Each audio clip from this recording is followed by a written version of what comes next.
What happens when freedom of speech and corporate America collide? Do you have freedom of speech in the workplace? Can your employer control your speech outside the workplace? My name is Nicholas Miller, and we examine these questions on Protest and Liberty Today.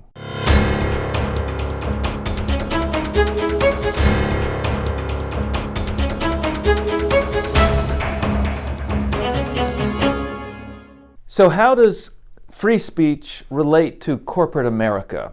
Recently, there have been a number of stories in the news that highlight this conflict and dilemma. Most recently, famous actress Roseanne Barr was fired by ABC because of a racist tweet that she tweeted out. And the question is, does ABC have the right to do this? What about Roseanne Barr's free speech rights? Now, many people will have problems and should have problems, and I have problems with what Roseanne Barr tweeted. But the question is there protection for that under our Constitution?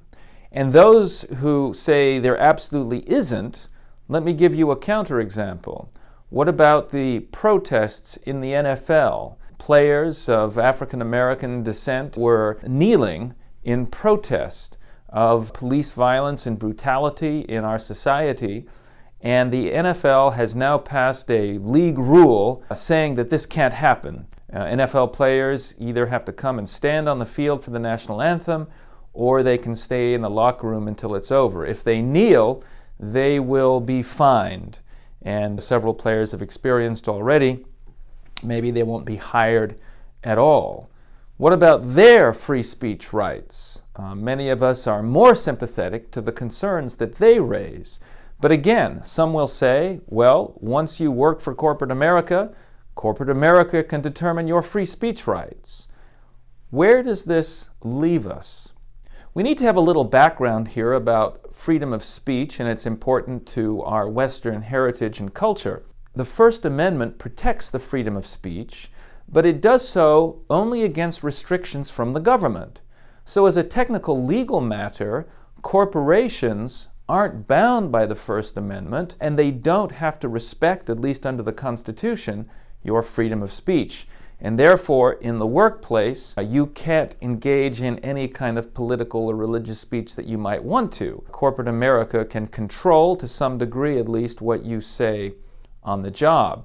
Now, should this be the case? This is a fair question to ask because our free speech protections arose in the context of a society where the strongest thing was the government. The Middle Ages ran on a kind of feudalism. Governments were run by the aristocracy. You would have dukes and lords, and everyone would be subject, living under a feudal, medieval outlook. Of course, that was replaced in the 17th and 18th centuries with the rise of democracy and republicanism. Governments were now representative of the people. People were elected to carry out the wishes of the citizens, and the Constitution was put in place that these elected officials and these power centers of government couldn't infringe on certain basic rights, including religious freedom and freedom of speech. So when our founders were writing the Constitution, the single greatest threat to freedom of speech was the power in the government. But fast forward a couple of hundred years, and things have changed rather dramatically. The growth of businesses and corporations means that now the government is hardly the most important entity in your life or my life much of the time. Rather, it is the corporations, commercial businesses that more than half of Americans work for. So the reality is that the limitations on our lives come more these days from these private entities than they often do from the government. So there's a good case to be made that were the founders writing the Constitution today, they would recognize the need for basic fundamental human freedoms, not just from the government, but also from private entities and organizations. And in fact, we've recognized this to some degree by the fact that we have something called Title VII, federal civil rights discrimination laws, which forbid private employers from discriminating on the basis of race, gender, sex, and religion. But those statutes don't protect freedom of speech. But does that mean that they shouldn't? Let's talk a little bit about the Roseanne Barr case and the NFL case. There's also a third case that has been discussed over the last few weeks. A Manhattan lawyer by the name of Aaron Schlossberg was filmed on video complaining loudly about the fact that several employees in a restaurant in Manhattan were speaking to customers in Spanish. Now, I have to say that Aaron Schlossberg seems like a very ignorant and insensitive person, and he shouldn't have made these comments. But they weren't couched in racist language. His only real threat was to call the immigration authorities, and he was asked to leave the restaurant because he was speaking rather loudly and aggressively. I think he was appropriately asked to leave the restaurant.